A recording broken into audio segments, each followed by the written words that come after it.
Hi guys, I'm back in my old car. This is the old Volvo. So when I first started all this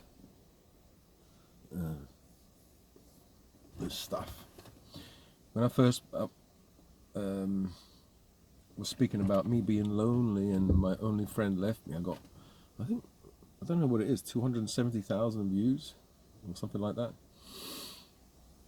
260 was the last time I checked. It might be 270, I don't know. Yeah, that was a terrible video. That seemed to go viral. Yeah, I was really happy about that. That birthed a whole new series of me talking to the camera.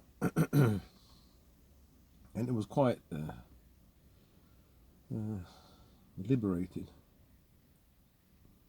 But now the stress has caught up to me. I've had the scintillating scotomas, which are basically, it's stress, neurological stress. You know, having to edit, and it affects the eyes. You know, some people say, well, I'm online 20 hours a day, nothing happens to me. Well, maybe you're young. I'm 40, that's young. 40 is still young. I'm 58. I'm getting close to 60. And I suffer from like an anxiety state, an anxiety issue or an anxiety problem. Also having ADHD, I don't know if that creates anxiety, if that's the anxiety problem. You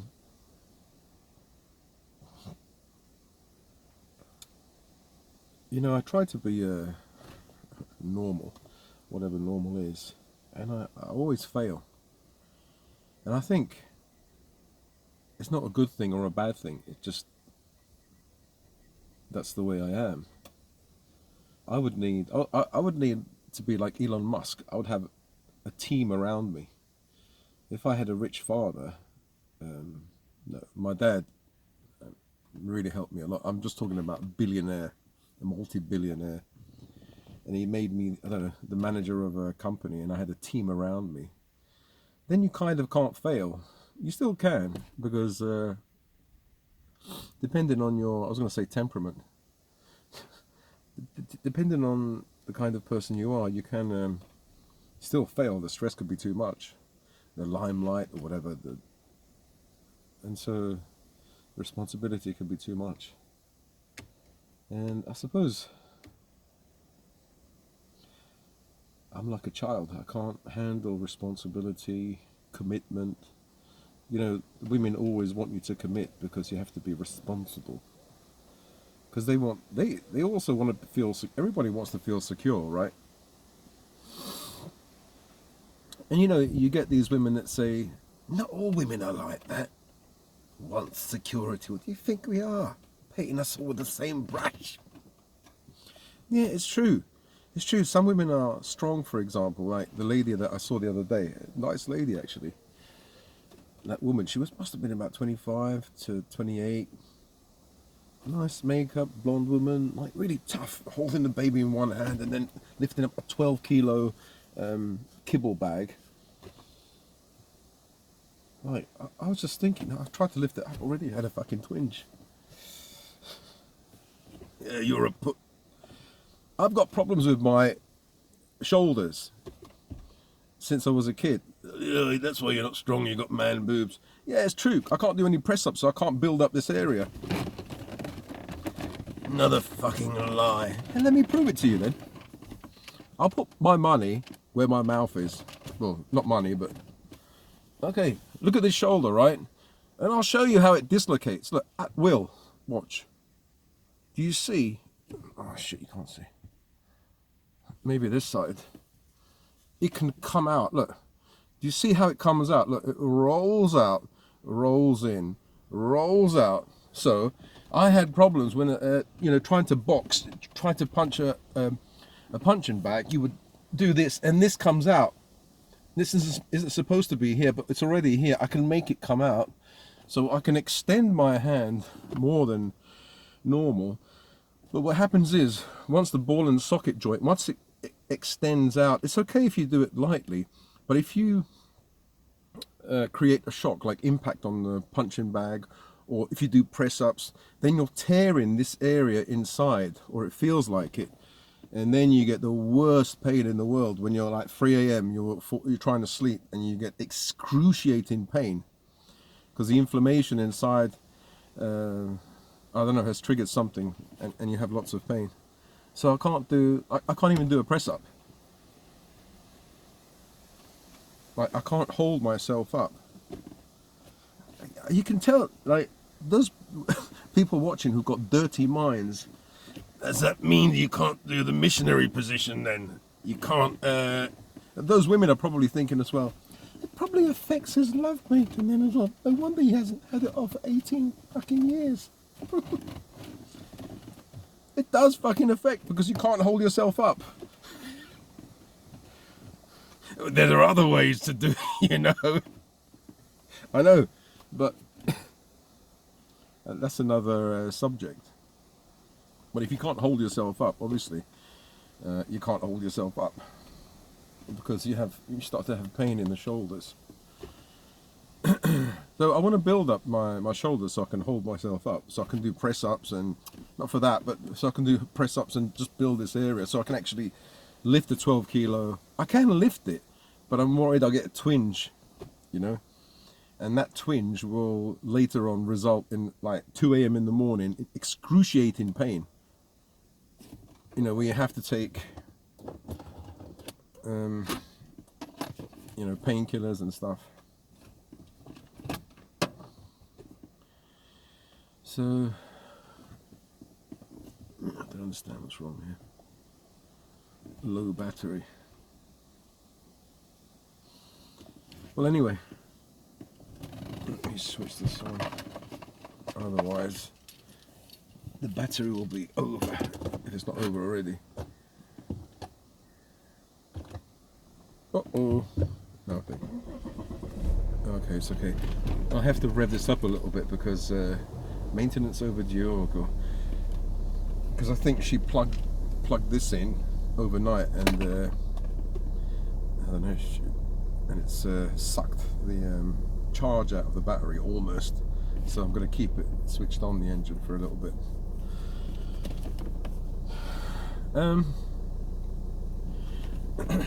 So what's the whole discussion today? The discussion today is that somebody I know yesterday was talking to me about money matters, you know. And it was money and health, okay? And it seems to me,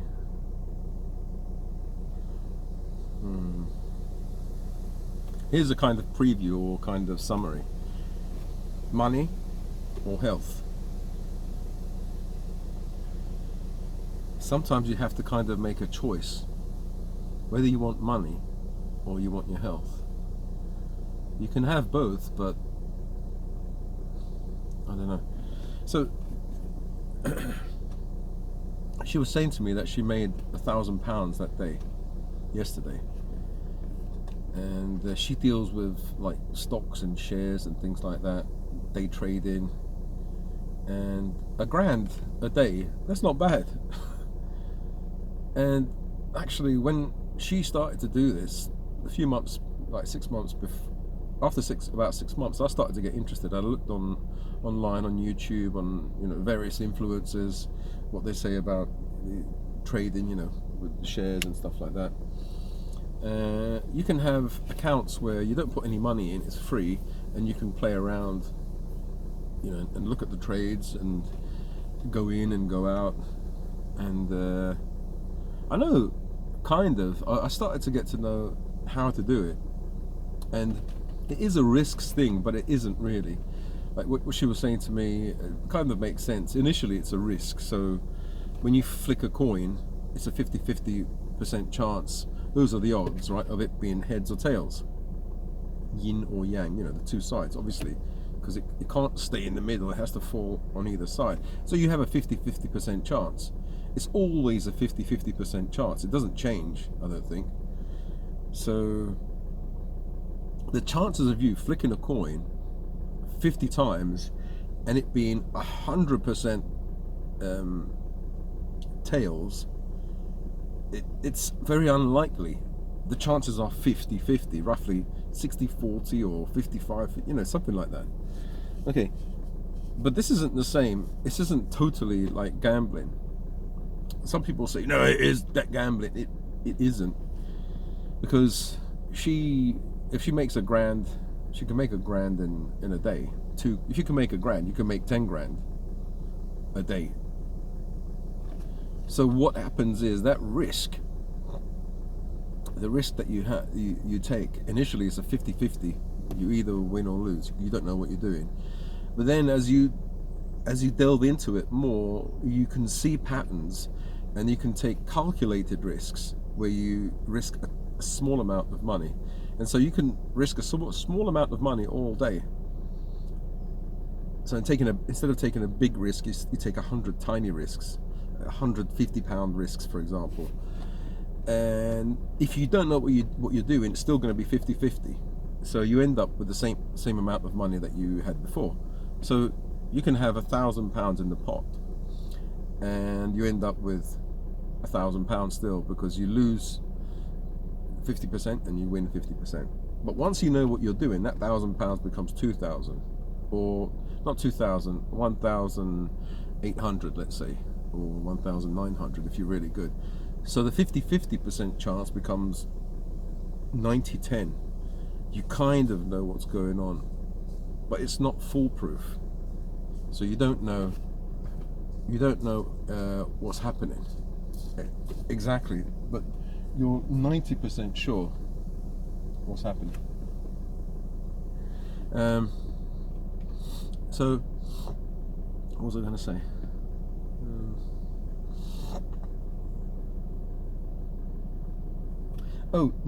The reason why I didn't continue is because I wasn't interested in it. I thought, I just want to talk about my health and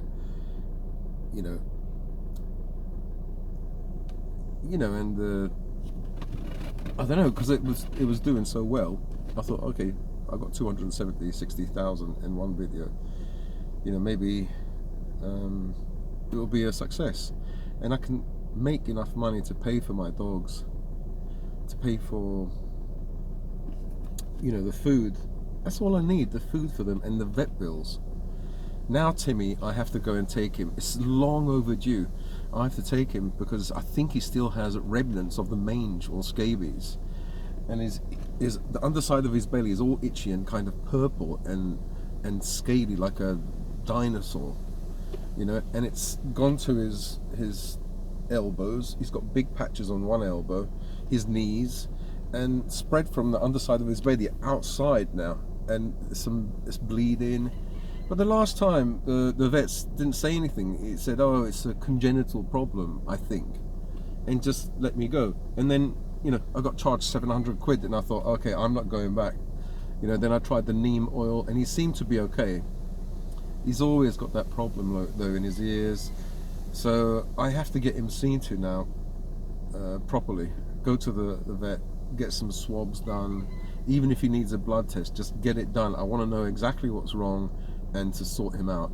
I got some things online, and my friend helped me to get some things online, some wipes and a kind of wash and a shampoo, hypoallergenic shampoo. I changed his diet to a hypoallergenic diet with how do you call it? I bought turkey. I use a little bit of apples, sweet potato, carrots, quinoa, kind of like a human hypoallergenic diet to try and tackle the problem from various areas. So, and you need money for that. That's why I've been afraid to go. You need money. If you don't have the money, the vets, every time you see a vet, it's 50 quid, like even just to go inside to breathe that air, it's 50 quid for the appointment. So if he needs a blood test, a swab test, and the medicine, you're looking at least, like, if it's not over 250 quid, I'm gonna like poke myself in the eye, because it's impossible. Every time you go there, oh, you need a swab, that's another 100 quid. blood test, that would be 250 quid. Why the fuck are they so expensive? Like, an x-ray, like, should cost, it only costs about, what, 40 quid or something. Can't cost that much. It's a few £100, you bastard. They're extortionists because they know that the people love their pets and they will pay anything. Yeah. Anyway, yeah, that's why I haven't gone. But now I have to go because of the money. Because of money, it hasn't been there, and I haven't been able to go. But now it's got to the stage where I feel sorry for him. He's scratching all day, and it's spreading. But he was okay in the winter. It's just now in the summer. It's a seasonal thing. Maybe the dander in the summer, plus mites, plus I don't know, whatever happens. They're okay with ticks and fleas because they don't actually go out into the fields, and they don't go into areas where other dogs or cats have been. So that's okay, or other animals. So for fleas and ticks, they're fine this year. If they were outside there in the grass, they would have had ticks and fleas. Ticks for sure, and I don't want ticks. Yeah, so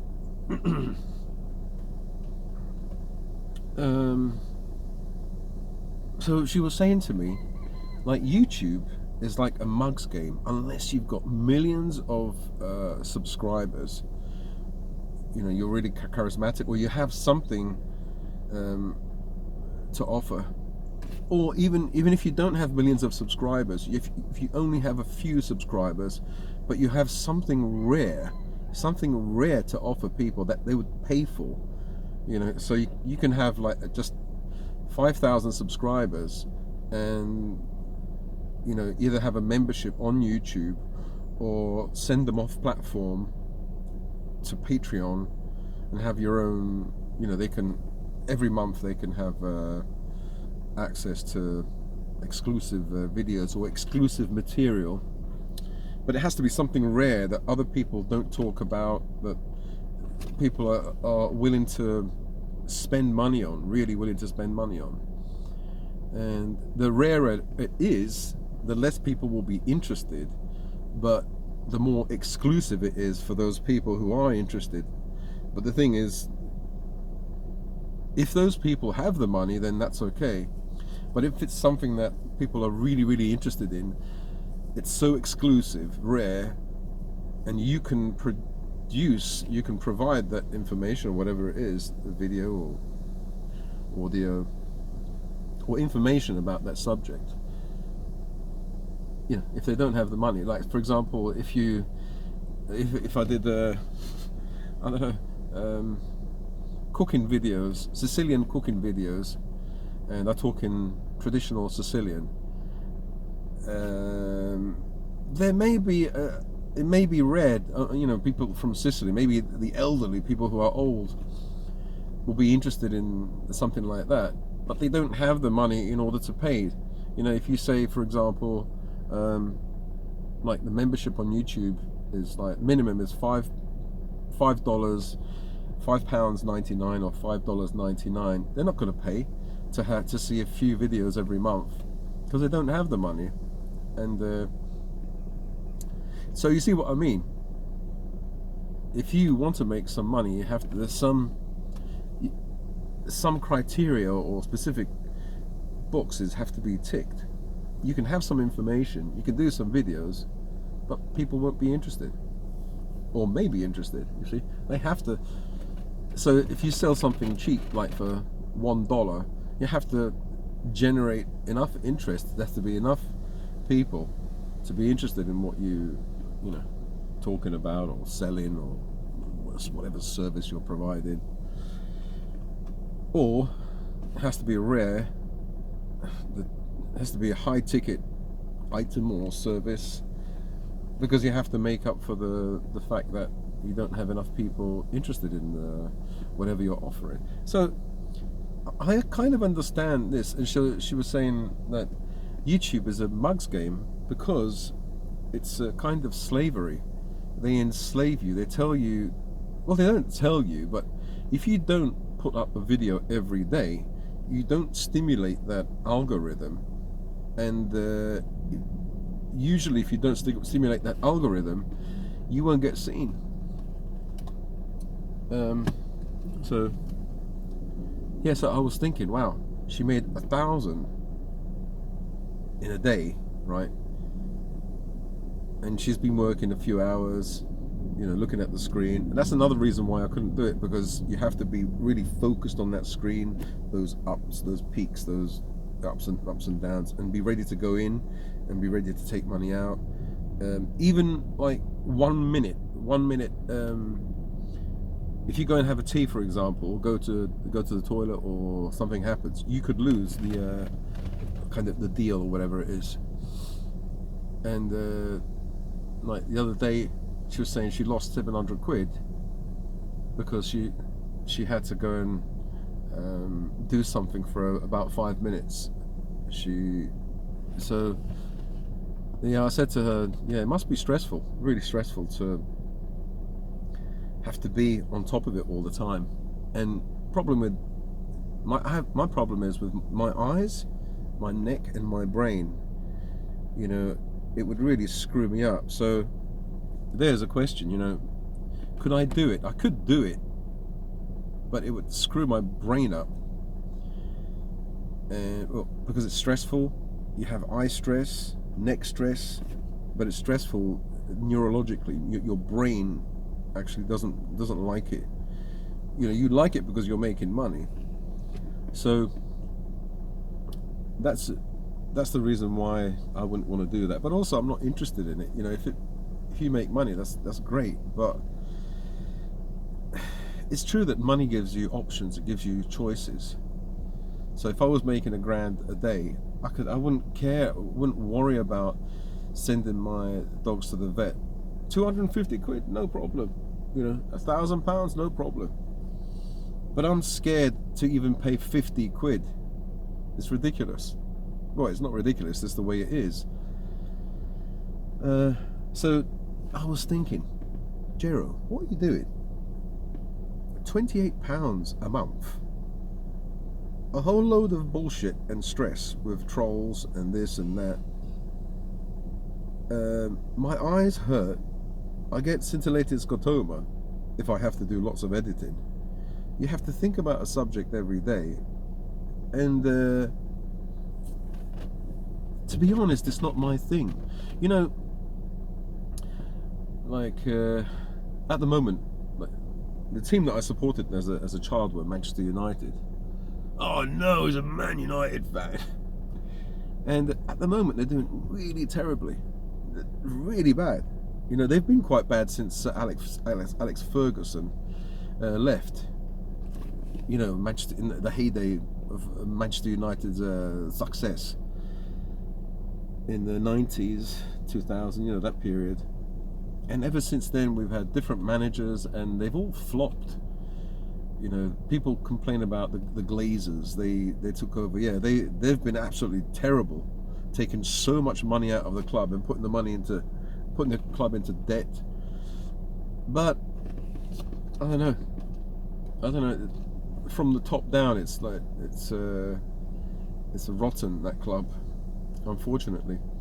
So now we have a manager called Amorim, and everyone thought, oh, he's going to be really wonderful, you know, young manager. He's going to sort everything out, and he did. He kind of sorted the bad apples out, and he got rid of Rashford, Garnacho, some players that didn't really toe the line, came late, were quite were writing things in social media. Sancho, all kind of troublemakers. They have that kind of what do you call it? It's a long time I've moved my car. Wow, feels like a tank compared to the other car.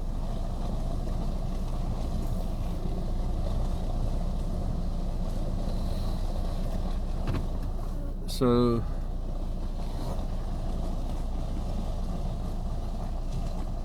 what happened was, let me just move the car here. Wow, this steering wheel is like, it's made of lead, because the other car that I've driven is so light. But I like this old car because there's no problem with the electronics, and it's just like basic, like a caveman, caveman style. Oh wow!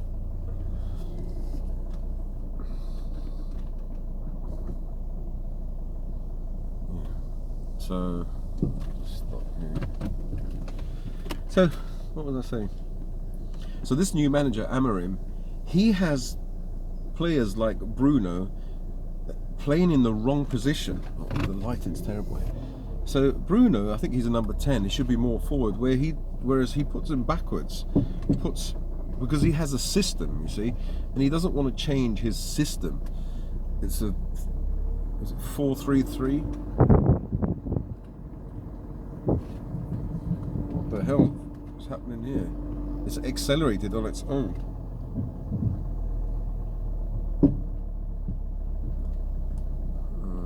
Okay, I'll just leave it at that.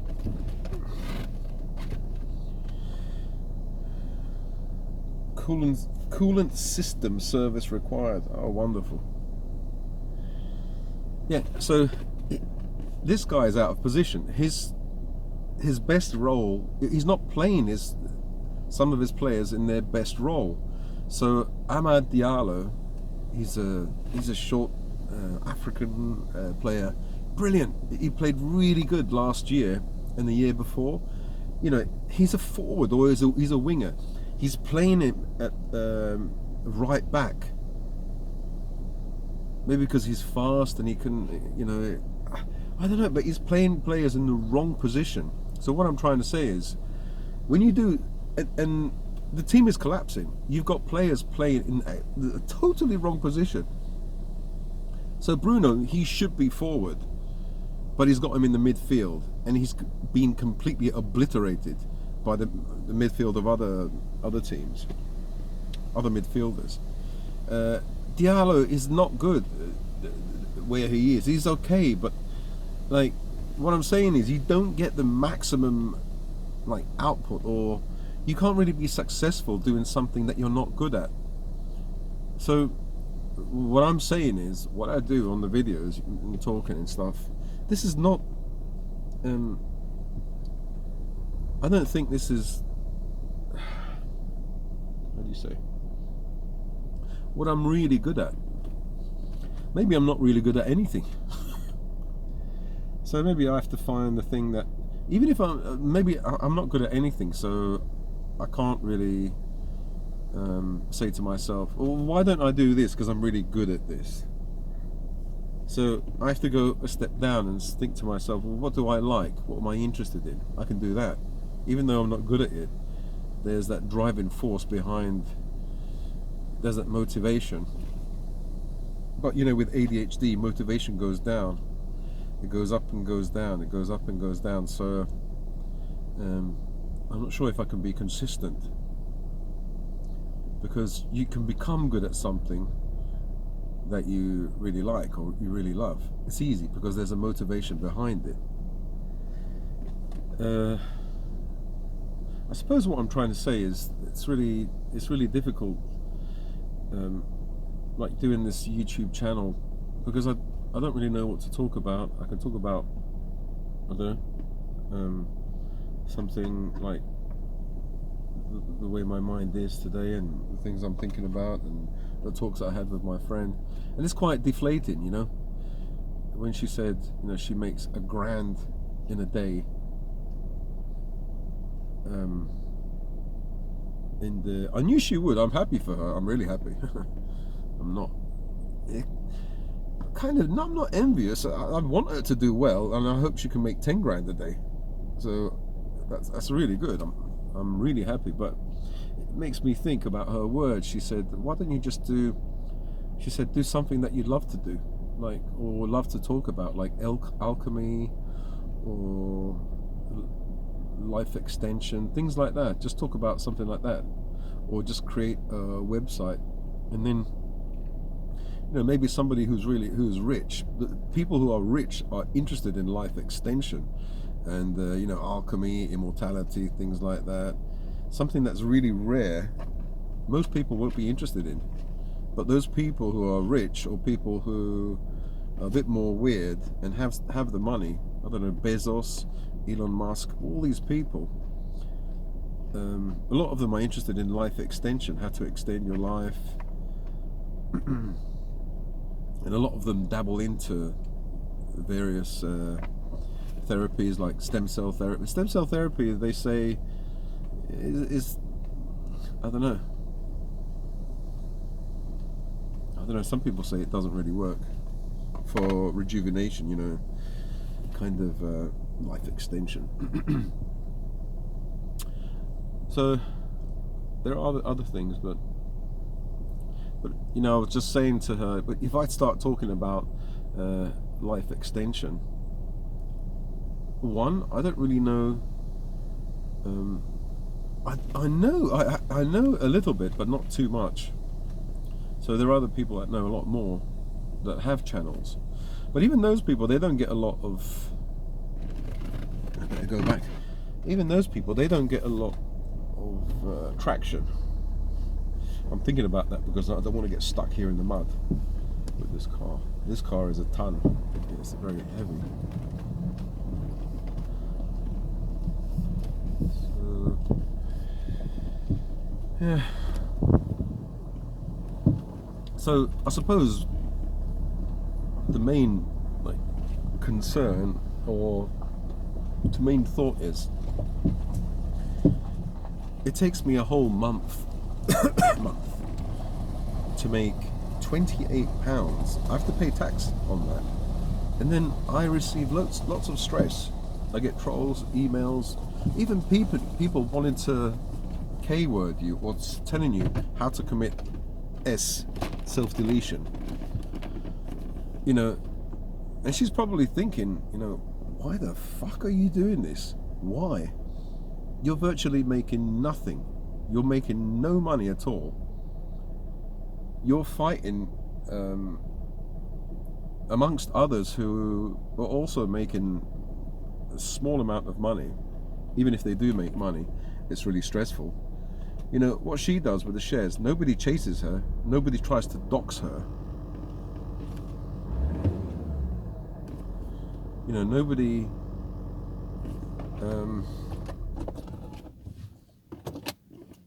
trolls her, and she hasn't got her face out there talking about her personal problems or whatever, or weird stuff. You know, so she can't have people who stalk her. So all in all, she was kind of saying it's a lose situation. But I'm happier that I met friends on my channel, like the friend that I helped with the cancer. You know, she's helped me a lot, so it is worth it for that, and for other you guys, you know, who are still here with me.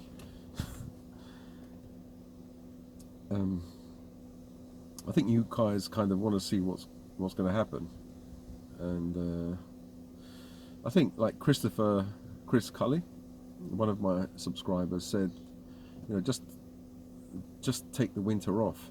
And that sounds like a good idea. Like sometimes I just want to hibernate, like a bear, just go into a cave and hibernate for the whole winter, and not see anyone. Just close my eyes, and if I could get my temperature, blood pressure, pulse down, then I would be able to survive the winter. And yeah, that's what I feel like. So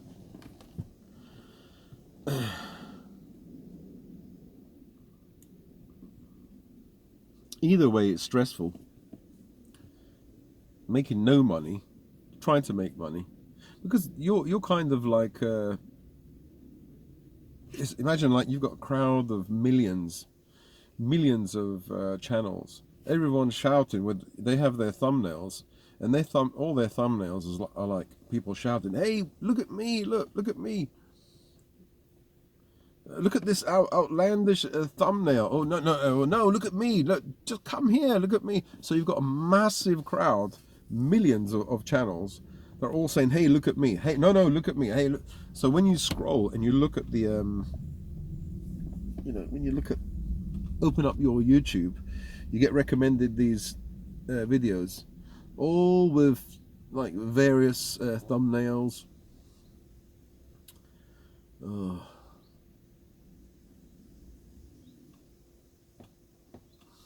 I feel like having no thumbnail, just completely black, and no title, just like a number.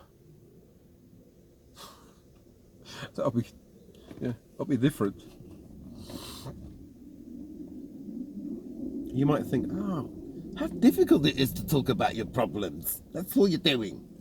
And I'm spending my fucking time watching you. All right, fair enough. You come over to this side then and create a channel and see how difficult it is. Initially, it's exciting, it's easy. I think, oh yeah, but once the novelty wears off and the stress starts to creep in and compounds, it has a compounding effect. Because not only do you have to do the work, you have to continue doing the work, and you have to continue thinking up ideas, and you have to continue taking shit, and you have to continue worrying about how you're going to pay the bills, and this thing isn't working. So just like that guy, the manager, Amorim, he's so stubborn, he doesn't want to change his system. And I think there probably is a clause, if they sack him, he's going to get paid loads of money, so he's not going to change his system. A good manager should be able to change and adapt to the players that he has. So if you've got players that can't play in this system, say for example, you've got players who are older or slower, less mobile, and because he needs like the right backs to run up and down, be really energetic, and put crosses in, to be like a defender, a midfielder, and a forward at the same time. It can work for some teams, but it hasn't worked for Man United. Whereas he's got players that are really good defenders, or they can be good defenders, but they can't run up and down. They can't chase back, So for example, Bruno, he's a really good player, one of the best players in the Premier League. He's looking terrible because he's out of position. He can't do the things that he wants him to do, to run back, to defend. No, basically he's a catalyst. He's a creative player, and he should be more forward. A number 10, I think. He's played out of position, and he looks terrible. Absolutely terrible. It's like an electrician being told to do plumbing work. He could probably do it because he's a handyman, but that's not his best position.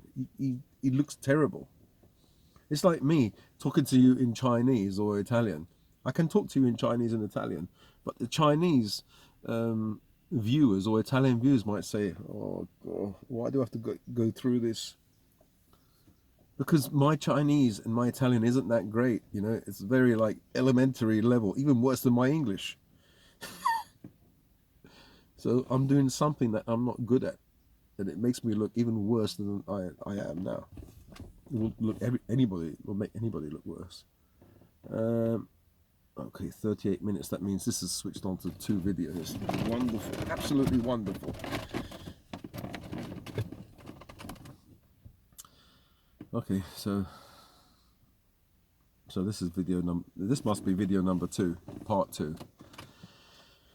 Yeah, so I was thinking then, once the house is sold, then just hibernate. And so I asked myself, what would I do? What would I do? What do you really want to do, Jero? What do you want to be? What do you want to do? And to be honest, I just want to sort out my dogs because their obedience. I want to train them, and once I have the correct environment, a place where it's secure, where they can wake up in the morning near me, because if they're far away, they just go nuts, absolutely nuts. The place where I live in now, I live upstairs. I sleep upstairs here in Norwich. downstairs, they can't stay in the house because of the dander. They destroy everything, the hairs. So they stay in the corridor. But I have to section them off because they will fight. I've got Timmy, he still hasn't been neutered. But Bob will start fighting with Timmy because he was the alpha male before they got neutered. He still has that a little bit of aggression, you know. They're very territorial. So I have to section them off into two packs, 2 mini packs of 3 dogs each. So I put Dave and Timmy, they're okay with each other. And one of the females, which is Betty. I can't put Sally because she has her period. She hasn't been spayed yet. Because Timmy will be very interested in her. So I put those 3 together in the kitchen. In the corridor, there's a corridor that leads from the kitchen into a corridor. A long corridor. I put Bob, Jerry, and Sally.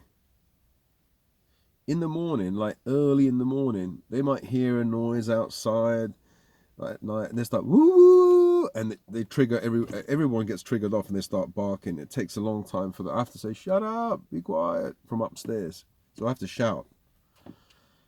In the morning, if I don't wake up early, Jerry, he has this, like a hyena kind of bark that triggers off Sally. She has a terrible kind of bark or whine. And so I have to, like half asleep, wake up, come down. The ones in the kitchen are not so bad because they're closer to the home, maybe. They feel closer to the den. But the ones outside don't feel good. So I swap them to see what happens. And it's true, the ones that are outside, they're not outside, they're in the corridor inside. So, yeah, maybe they feel left out, the ones that are in the corridor. Because I swap them every night. But it's still, in the morning, I have loads of stress. Loads of stress. But when I go to see my friend, I take 3 of them. And almost no stress at all. They stay in that small corridor area, tiny corridor area compared to where we live. It's tiny. Because she lives in a built-up area, not a rural area. And she has an actual garden, a tiny garden. I've got 6.6 acres. She has a tiny garden that you can fit maybe 1 car. No, yeah, 1.5 cars maybe of this car here, this estate. And it's more secure because you've got either side you've got wooden kind of walls, and then you've got another wooden wall at the back where she has a gate, and they're high. So the dogs can go out, do their business, and they can actually, she allows them to stay in the house as well. One of them stays in the house, the other 2 in the little corridor area, and they're fine. They're fine. Because it's all kind of cozy and... But the dogs in this house are far away from me. I'm upstairs, I have to come down the stairs and then through a kitchen, you know, and they... I don't know, it's just, the situation isn't right, the environment isn't right. Although I have 6 acres, I can't utilize it at all. I might as well not have those 6 acres, because they can't go there. They'll start running, like different directions. Why don't you train them? That's what I want to do. As soon as I take one out to walk, all the others go nuts. Start jumping up, scratching the windows. Even if I close the windows, so they can't see me, they know that I'm taking one of them out. They can hear the steps on the pebbles, and they start barking. Betty does. She has unbelievable separation anxiety, so I have to sort that out. Look at the videos online. I can't fucking do anything unless the environment changes. Even if I have the tools, I don't have the environment.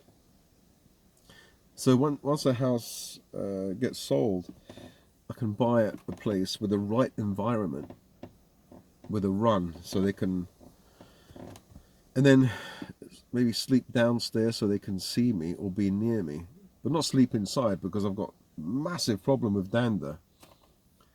So that's why I'm in this car, because the other car, I sat inside, I started coughing, eyes itchy. And that's a problem. When you've got 6 German Shepherds, you have to not wait until they start molting. You have to groom them. And if you've got an allergy, your hands are itchy, eyes are itchy, breathing is affected. If I was making $1,000 a day, then it's easy. Just take them to the doggy parlor, whatever it is, spend 40 quid for each dog, and they groom the dog with a kind of Hoover, you know, with a, not a Hoover, with a vacuum cleaner, and they'd have to be muzzled, and I'd have to be there, but yeah, it's quite good. But I have to do it myself. I have to do it outside. Well, anyway, going back to the videos, and yeah, I don't know. I have to think about what I want to do, and you know, you can't always monetize the thing that you want to do, the thing that you love, because it's that thing. It's a thing that you love, and you want to keep it to yourself. It's a stupid example, but imagine you find a nice lady or a nice partner, a nice lady, beautiful woman. You think, oh yeah, I really like her, and you had a YouTube channel or whatever, and you had to bring her into the videos and show your beauty, the woman that you love, to the world or to your fans, and you open yourself up to criticism, don't you? Because there'll be some people who say,